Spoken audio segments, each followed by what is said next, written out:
Hello student, मैं दीपक कुमार और आज मैं आपको पढ़ाने जा रहा हूं इंडियन इकोनॉमिक डेवलपमेंट का सेकेंड चैप्टर। तो आइए देखते हैं कि सेकेंड चैप्टर में हम क्या पढ़ेंगे। तो डियर स्टूडेंट, सेकेंड चैप्टर में हम पढ़ते हैं। पहले चैप्टर में आपने पढ़ा कि कॉलोनियल रूल के टाइम हमारे इंडिया की इकोनॉमिक सिस्टम कैसे काम कर रही थी, और सेकेंड चैप्टर में हम पढ़ेंगे कि किस तरीके से हमारी इंडिया की इकोनॉमी जब आजाद हुई उस समय किस तरीके से काम कर रही थी।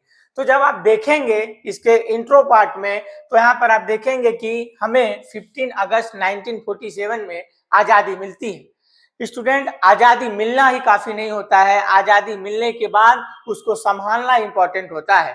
और उसी कड़ी में सबसे मोस्ट इंपॉर्टेंट था कि हम ऐसी कौन सी इकोनॉमिक सिस्टम को अडॉप्ट करें। आप देखिए कि जब हमें आजादी मिली तो हम खुद ही अपनी कंट्री के भाग्य निर्माता बन गए। यानी कहने का मतलब कि अब हमारे हाथों में इतना राइट आ चुका था कि हम अपनी इकोनॉमी, पॉलिटिकल सारी पॉलिसी को क्या कर सके, डिसाइड कर सके। सेकेंड, आप देखिए कि अब हम अपने नेशन को खुद बिल्ड कर सकते हैं। यानी हम अपने देश को किस तरीके से विकसित करना है, खुद से अब हमारे हाथों में वो ताकत आ चुकी थी। तो आप देखिए कि एक सबसे बड़ा क्वेश्चन मार्क था कि कौन से इकोनॉमी सिस्टम को हम लोग अडॉप्ट करें। यानी हमने पिछली क्लास में आपको बताया भी था टाइप्स ऑफ इकोनॉमिक सिस्टम। तो सबसे इंपॉर्टेंट था कि कौन से इकोनॉमिक सिस्टम को अडॉप्ट करें। तो जो हमारे प्राइम मिनिस्टर नेहरू जी थे, वो यह समझते थे कि हमें सोशलिस्ट इकोनॉमी को अडॉप्ट करना चाहिए।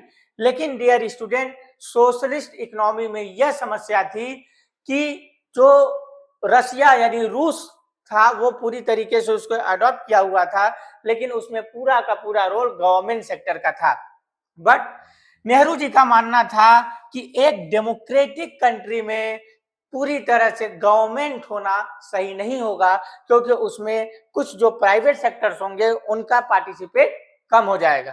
तो देन आप देखेंगे कि जो सोवियत यूनियन था उसके सिस्टम को तो हमने पढ़ा, जाना, समझा, बट पूरे सिस्टम को हमने अडॉप्ट नहीं किया, क्योंकि उसके कुछ माय डियर स्टूडेंट ड्रॉबैक भी थे।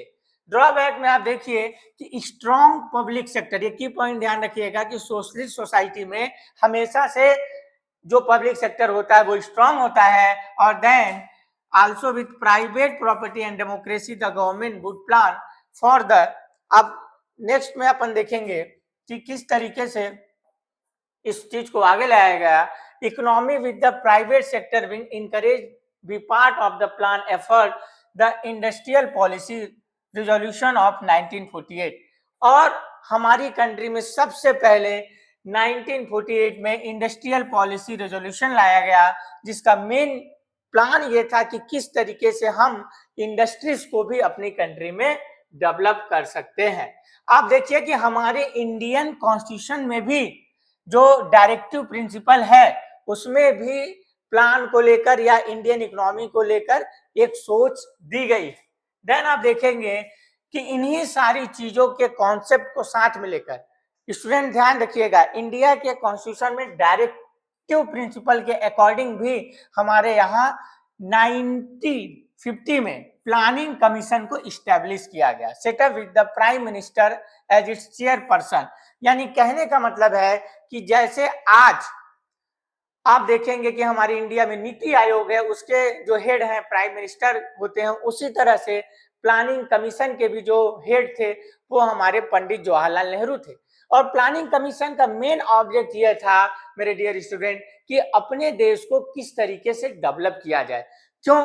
इसलिए कि हमारे देश के पास हम 200 साल के बाद यानी 200 ईयर के बाद आजाद हुए थे, और हमारे पास न उतनी लिटरेसी रेट थी, न उतने पास हमारे पास रिसोर्सेस थे, न उतने इक्विपमेंट थे, न उतने कैपिटल थे। तो कहीं ना कहीं अपनी कंट्री को डेवलप करने के लिए सबसे पहले क्या इस्टेब्लिश करना पड़ा?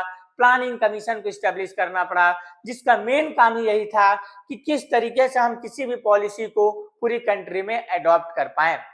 नेक्स्ट क्लास में डियर स्टूडेंट हम यह समझेंगे कि 5 ईयर प्लान के गोल क्या थे, और ये बहुत ही मोस्ट इंपॉर्टेंट है कि 5 ईयर प्लान के गोल क्या थे। आप अगर इसी तरह से लेक्चर को सुनना चाहते हैं, बने रहना चाहते हैं तो चैनल को सब्सक्राइब कीजिए, लाइक कीजिए, शेयर कीजिए। मिलते हैं अगली क्लास में।